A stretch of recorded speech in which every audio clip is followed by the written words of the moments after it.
નમસ્કાર મિત્રો, ગુજરાત ન્યૂઝમાં તમારું સ્વાગત છે. જાણીએ આજના સમાચાર. મિત્રો, વડાપ્રધાન નરેન્દ્ર મોદીએ ઈરાનના રાષ્ટ્રપતિ ઇબ્રાહિમ રઈસીના નિધન પર શોક વ્યક્ત કર્યો છે. ઇબ્રાહિમ રઈસીનું હેલિકોપ્ટર રવિવારે ક્રેશ થયું હતું. વડાપ્રધાન મોદીએ સોશિયલ મીડિયા પર પોસ્ટ પર લખ્યું હતું.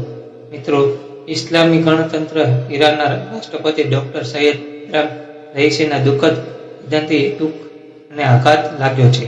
ભારત ઈરાનના દ્વિપક્ષીય સંબંધોને મજબૂત કરવામાં તેમના યોગદાનને હંમેશા યાદ રાખવામાં આવશે.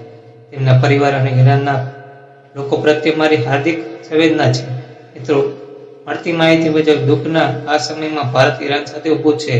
મહત્વપૂર્ણ તો એ છે કે ઈરાનના રાષ્ટ્રપતિ ઇબ્રાહિમ રઈસી, વિદેશ મંત્રી અને અન્ય અધિકારી અઝરબૈજાનથી ઈરાન પરત ફરતા હતા. આ દરમિયાન હેલિકોપ્ટર ક્રેશ થયું હતું.